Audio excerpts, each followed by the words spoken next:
Es pakaipa zvokudaro pakaipa. Muno munyika matiri munomu munongoda kuti tingoramba tichinamata because you never know kuti zvakamira sei. You never know.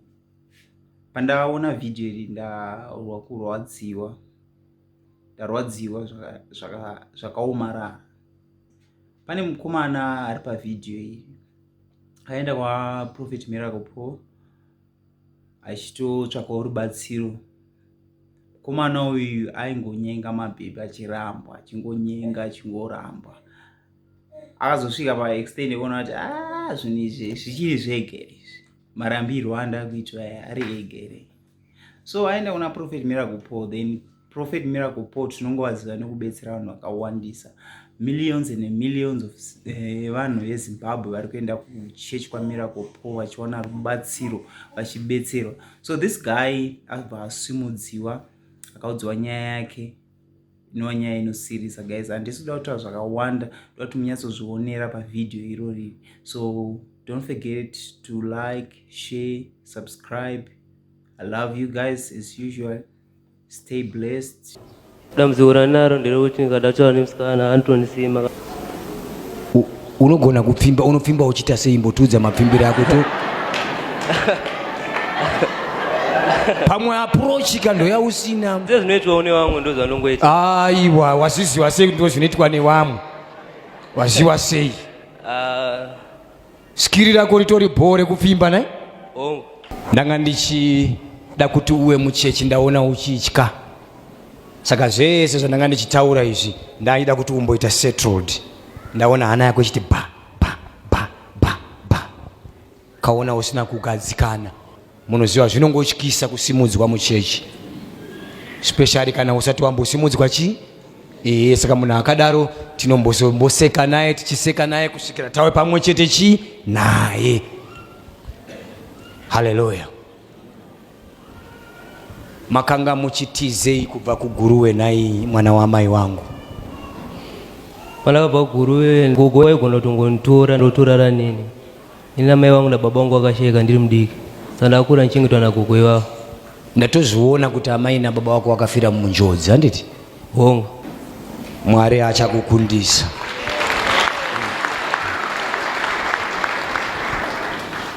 Tinosangana nezvakawanda muupenyu mwana wa mai. Ushinge inorondo yaunenge uchinyora mukurarama. Rimweni ora mazuva uchazomira uchiirevera norondo. Chero zvino zvikaoma, chero zvino zvikarema, taura Mwari haakunyadzisi. Famba hako una Mwari haakunyadzisi. Zviitiko zvakadai kana zvichisanganikwa nazvo, vamwe havamiri vachimbotsvaga kutura befu, vanoramba vachingomhanya upenyu hwese. Zvino panozobuda kunyangara kweupenyu. Zvinodawo kuti mwana wa mai kana zviitiko zvaitika unatsvakawo paunomboti zororei bichana. Ndiri kutaura mundangariro chaimo. Zvino ndekupi kwandingaone zororo yakanaka?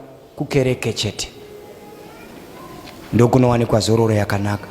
Katsvaka kereke zvisiri zvekubatsirwa woti ndagarawo omboti zii uripo. Satani haaite attempts pamunhu asina basa, azviiti. Ukaona Satani achiuya kuzotempta life yako, muna someone akawanzwa naMwari. Satani hauiba kumunhu asina, hauyi. Ukaona uchiedzwa life yako, kunyanya ikatangirirwa uri muduku, kuti baba na mai wako wanotanga watofa, ubva wasara mumaoko evakaipa, atokutangirira kuda kuuraya future. Zvino Mwari vanoramba vakatichengeta. Ndinoziva kuti vanhu vanosangana nenyaya dzakadai pane zvihombe zvavanenge vakagadzirirwa naMwari zvinenge zvichida kuedza kudistebwa kana kuvhiringidzwa naSatani. Saka anoisa nyaya dzekuti vazongofungidzira kuti bheta kukurarama hangu ndichinwa mutoriro. Ukangotanga kunwa mutoriro chete zvaparara zviya zvese zvanga zvakachengetwa zviya nekwawaifanirwa kusvika mangwana auchasvika. Ukangotanga kuita reckless neupenyu uchiti kusiri kufa ndekupi. Zvakadaro Josefa haana kuita reckless. Wakaramba akatya Mwari, achiramba achirarama pasi pemurau waMwari. Mwari wakazongomurangarira. Rimwe zita rawo anonzi Jehovha Zaka. Pakuitika kwazvo zvese izvi Mwari haana kukotsira mwana wamai wangu, ari kuona. Usafungidzire kuti uri wega. Ndosaka uchiona uchisvika mukereke nhasi kudai tinototaura newe. Hazvirewe kuti ndiri kuda kutaura newayo. Zviri kungokuudza kuti pane ari kutokufudza, achitokuziva kuti ndakusvitsa nhasi pakereke uri mumaziso aJehovha. Ndaida kuti unyadzise muwengi wako, kwete nekumuitira chakaipa asi nekubudirira muupenyu.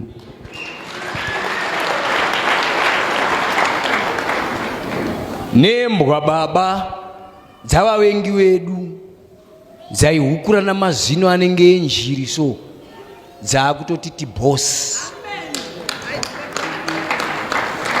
Ndoda kuti utakure nyasha dzinononyadzisa vanhu vakakuitira zvakaipa.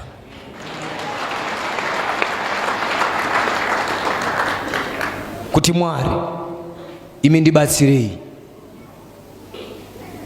Ndoda kuti panonzi mbuya vangu waremerwa hapachina munhu anomira vagozoona ini ndakamira. Ivo vazvitongese havo mupfungwa dzavo kuti wakaitei.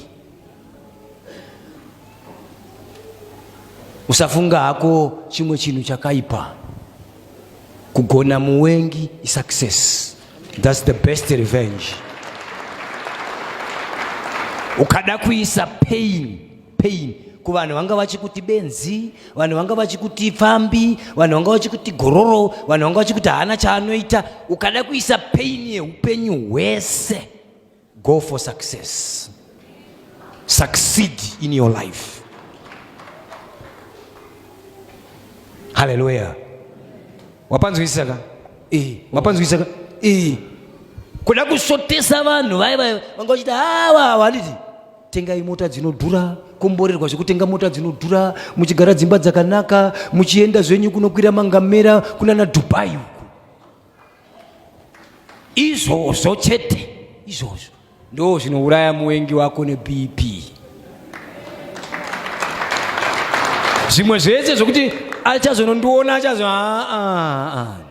go for success. Chingotumira hako invitation card kune vanhu vanga vachikuti zvinoroorwa here zviwana zvahanzvadzi izvi. Chiwatumira invitation card kuti tiri kuchatira kuCape Town, iri kadi rine tiketi rendege iri. Ndo pain iyoyo.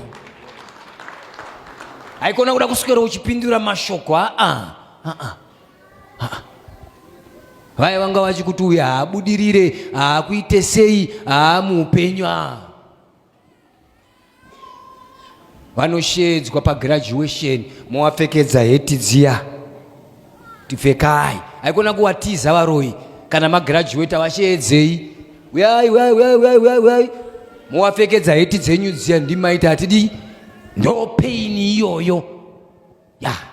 Ndo zvinorwadzisa varoi izvozvo. Saka mwana wamai wangu unosvika, ndiri kuziziva kuti wakamira pakaoma. Unosvika, usatya. Ndoda kuti usaite reckless neupenyu. Vanhu vazhinji tinoti kana zvikandimanikidza tinoti ndaakungoita yesesi, ndaakuita yesesi. Mutendi kana akaomerwa haafaniri kuita yesesi, anofanira kuita zvinodiwa naJesu, kwete kuita yesesi. Tsoro yeupenyu iri kufira pekuti tinoti ndaakuita yesesi, ndaamurume afa saka ndaakuita yesesi, zvobva zvabhenda. Ndaamarriage yaparara, ndaakuita yesesi, zvobva zvatobhenda wese. nekuti basa rapera ndakuita yesese zobva zvatobhenda wese. Basa rako richipera so Satani achida kukupa mawangamira ubva wati Satani unonyepa iwewe, indini munhu asiri kuzoita yesese ende Mwari ncharamba nchimunamata. Ndimbuya vakakugadzira vakakureverera vakati chero nokwaanoendako haana chaanoita kusvikira wazodzoka. Saka nokuroora haungaroori, chituko chakaiswa nambuya nokuti wakaramba kuita zvavakanga vachida.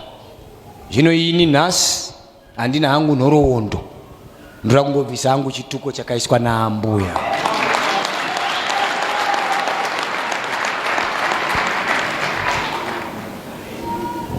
Ndine mutsimba nevanhu vakaita saambuya, ndine mutsimba navo. Ini uchindiona today, I'm not praying for house, I'm not praying for car, I'm not praying for money. No, I am here. I have a mission to settle with the devil. When you see me, I'm not praying for crowds, I'm not praying for money, for house. No. No, I have passed that period. Pandiri pano uchindiona handisi kuchanamatira mari, handisi kuchanamatira kutenga mota, handisi kuchanamatira kutenga imba. Saka vanhu vanenge ana ambuya vako awamanyi, ndora business rangu manjiro, ndo business rangu nhasi iroro, ndo rato business rangu chairo. Chero mukati tiite masondo matatu, munenge matondisawo pa business chi rangu chairo. Saka usatya, you are safe. Wapanzwisisa? Amen. Kuti uziwe kuti vanhu vanotaura ngano, vachitaura so wadai mhanya uchienda mumachechi nezera rako, kuti uziwe kuti zvafamba,